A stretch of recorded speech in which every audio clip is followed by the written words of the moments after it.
What a wonderful evening to stumble into some drunkards. Hi, gentlemen. How are you? Oh, I'm alive. Ah, I'm still It's breathing. Lovecraft. Welcome back to Disinformed After Dark, the glorious YouTube video companion podcast to our podcast, the Disinformed Podcast, which airs weekly. I am Shane. I'm John. And I am Michael. And we appreciate you being here for Disinformed After Dark. And what we typically do here for the uninitiated is while we are waiting for our files to compress for our weekly podcast, the Disinformed Podcast, which you can find at all disreputable podcast providers. And you can see it in our link tree in the descriptors down below. And Michael, what should they do down below this video? Let's see. Smash that like button. Hit subscribe. Ring the bell. And go to hell. Yes. Yeah. Now, who's really going to curse first? Who? No one. No one. Well, We'll see this week. you already said the HE double hockey stick. Well, so, I mean, you can get away with saying certain words like that on television these days. You're just my trying friend. to bait me into telling you something. He is a masturbator. Yeah. So, what we usually do is while we are waiting for these files to compress, we will entertain ourselves and hopefully you as well with an installment from Chuck Klosterman's glorious hypothetical game, which the cards are sliding all over on me here. For those who want to play along. Ooh. I know. The 50 questions for insane or inane conversations, according to Michael. This week's installment is going to float around the question, the dress code. Okay. Ooh. All right, are we ready, gentlemen? Yeah, hurt me, Daddy. Yes. Don't call me daddy. I will leave. You work in an office, performing a job that you find satisfying and which compensates you adequately. That's a rare What? find these days. Yeah, I don't believe that. The company that employs you is suddenly purchased by an eccentric millionaire who plans to immediately raise each person's salary by 5% and extend an extra week of vacation to all full-time employees. Cool. However, this new owner intends to enforce a somewhat radical dress code. Every day, men will have to wear tuxedos, tails, and top hats. During the summer months, male employees will be allowed to wear gray three-piece suits on casual Fridays. Women must exclusively work in formal wear, preferably ball gowns or prom dresses. Each employee will be given an annual $1,500 stipend to purchase necessary garments, but that money can only be spent on work-related clothing. The new regime will begin in 3 months.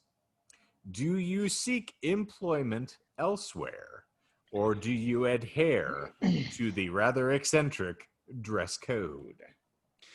Is there a place where I could change upon entering the building? Or do I need to enter said building already fully clothed?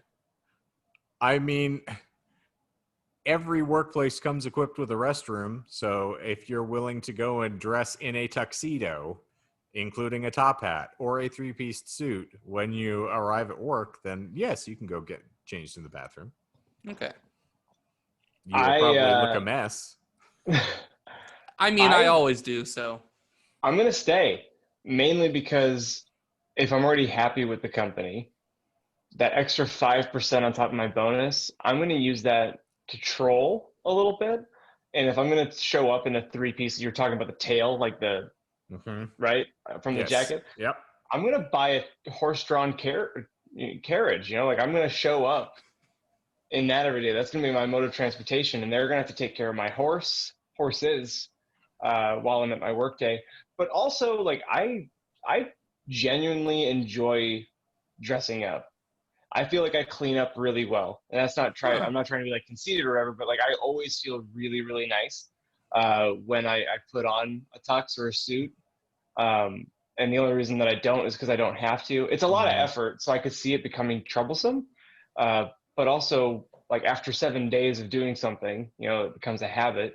So I feel like the longer you stayed with the company, the the more accustomed to it you become. Is again, it's all contingent on the fact on whether or not you like what you're doing in the company. Yes. Um, And, you're being fairly compensated. So obviously, it's a place that you would want to stay, presumably. It's, Yeah. I continue. Oh, sorry. I was going to say, we also live in a society where appearance accounts for a lot of someone's initial opinion on you. So I wouldn't feel that self-conscious like walking into a gas station or coffee shop being dressed to the nines, as opposed to anytime that I like go to a coffee shop because I'm desperate and I ran out of coffee and I'm an idiot and didn't remember, like I usually walk in there like wearing pajamas because that's when I realized I needed coffee, and you can feel the eyes on you in an entirely different way. You know what I mean? Yeah. Why are you wearing pajamas? Because I need coffee before I can do anything. So, but do you actually wear pajamas? Do you have like footy No, pajamas? no. Like, or you wear sleep You know pants? what? You got him. He walks in the nude. Yeah. It's a little bit awkward. I have Batman pajama bottoms, but I don't wear those out. No, I wear like basketball shorts and a ratty t-shirt. Oh, So I guess I see. fit in with the ASU crowd around here when I go into the place. There's no All I need to argument do there. to be trendy. Yeah, all I need to be trendy at that point is just to splash bleach on my shirt, and then I'm good to go. I do own some fleece pants, for the holiday seasons or times when it's actually reasonably seasonably cool here. So for like 2 weeks. Yeah, there's about a 4-day window when I can wear those. But yeah, I could not sleep in anything other than like shorts or boxer shorts or anything. Like even a shirt is too much. That Agreed. would make me die. Mm-hmm. Yeah, once I get out of bed, it's basketball shorts and a shirt. But in bed, I as close to free ball as possible. Yes. Yeah. Yes. Only reason I'm wearing underwear is I shudder to think of what might end up on my bed sheets if I were not otherwise attired. But Michael, agreed. It's Don't Trust a Fart Friday. So I think it's don't trust my body any day of the week, I think, in most instances. Don't trust a fart Friday. I love it. No, I the only reason why I asked if there was a way that I can change upon entering the work is because especially in the summer, I would just die having to wear a tuxedo commuting to work. One would argue that we're all dying. Well, I would be dying at a vastly accelerated rate. I sweat just wearing a t-shirt and shorts. I fail to see the problem. Not everyone is a doomer, John. Okay. They are in this room. Oh, goodness. I saw someone refer to the band Spanish Love Songs, like any fan of that band, being a insert your age, your old doomer, and I feel so seen. Yeah, the group of people that followed Ed Gein around, and those were the Gloomers. So if we had the Gloomers and the Doomers together, that's an interesting tag team. But anyway, Gloom Michael, you were talking about your Niagara sweats. Yes. Complete. I always coated in sweat. But anyway, so if I had the opportunity to change into said outfit when I got there, then I would definitely do it because it's already something I enjoy. It's a little bit extra pay. And you did mention that there would be a stipend to pay for said outfit. So I don't even have to worry too much about having wearing the same thing over and over again. I can pay for it to be dry cleaned every once in a while, all these other things.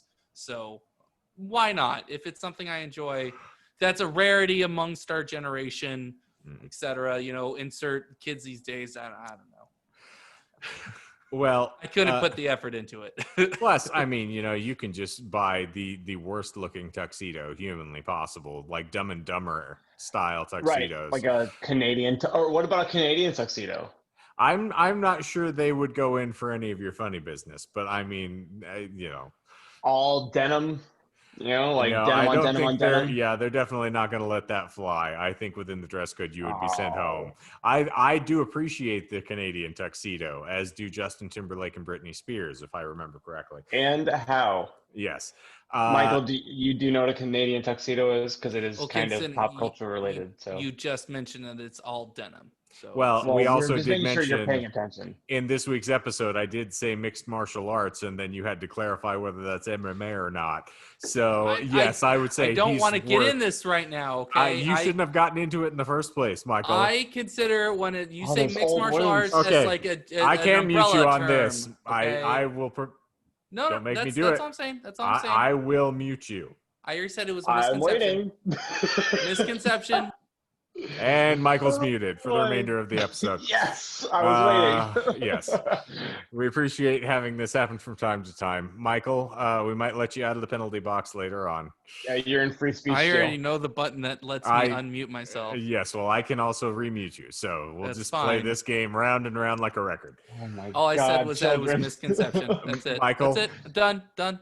I can actually just drop you from the call, too. I mean, there's always Shane? that possibility. Shane, did you don't tempt me with that hope. All Shane, right, did you answer the question? I have not yet answered the question because we've got some moronic mouth breather over here who keeps interjecting at the worst possible moment. You don't need to say that about Johnny's right here. We're just going to keep playing this game over and over.